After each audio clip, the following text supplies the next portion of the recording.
Hey everybody, welcome back to microbeerreviews.com. Tonight is a beer review that I have been waiting to do now for probably 2.5 weeks, and it's finally going to happen because this is from Lagunitas Brewing Company, the Waldos Special Ale. So, if you watch any of my other beer reviews, I'm a huge IPA fan. I have a lot of respect for the companies that can brew complex IPAs well.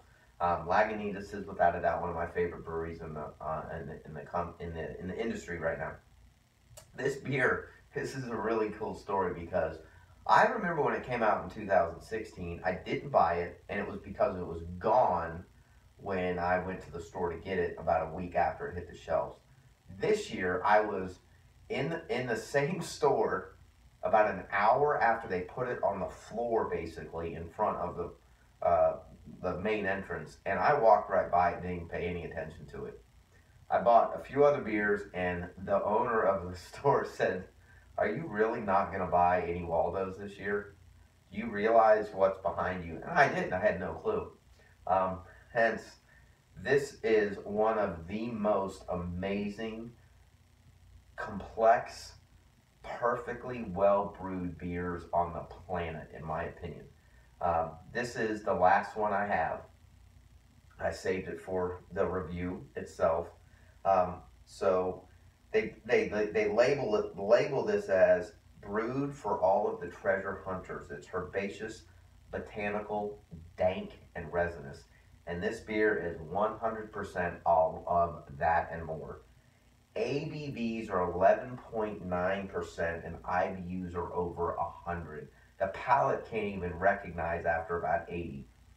This beer is one of the most amazing beers that I've had in a very long time, that's massively produced with a complexity and an execution behind it that I think is absolutely extremely well done with what's in this beer. It's been out since 2011. They brew what they're going to brew that year, then they're done.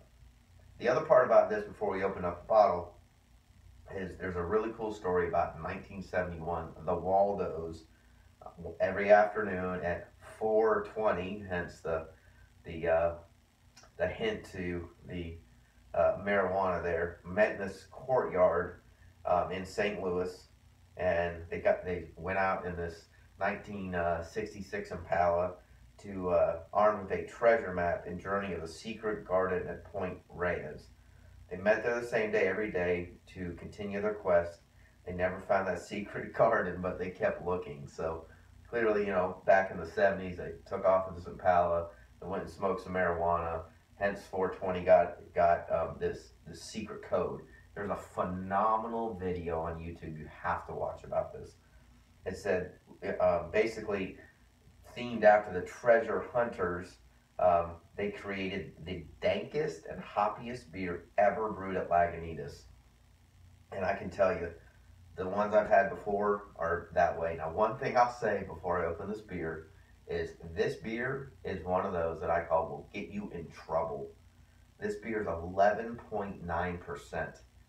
I mean, you equate that to macro beers, you're looking at 3 of those, 2 good IPAs. The amazing part about this beer, and this beer will be in my 2017 top 10, you don't have any clue when you drink this beer what's in it in terms of ABVs.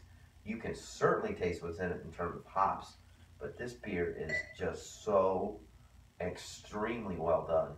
And I'll admit, part of the reason I remember walking by this beer this year was it said Special Ale, and I was like, I don't know a clue what that is. But right now I'm too focused on a few other beers. But all right, so I realize the lighting's not great, but it's your classic, a little bit of orange, completely crystal clear, a little bit of just a very thin white frothy foamy head on it.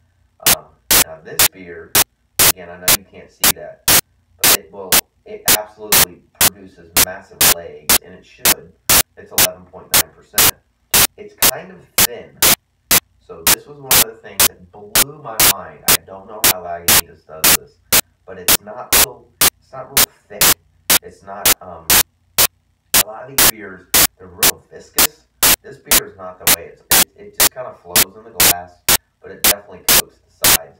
Now the aroma is insane. I mean, I kind of get tired of the word dank all the time in craft beer. This thing is dank. It smells sticky. It smells piney. It smells hoppy. It smells fruity. It's got this. You can smell the alcohol in here. I mean, they don't hide the alcohol. I mean, this has got a little bit of booziness to it, and it just has this insanely fresh hop aroma to it.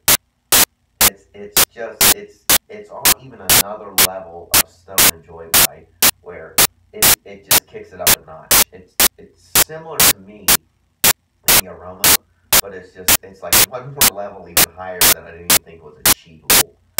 So without further ado, cheers.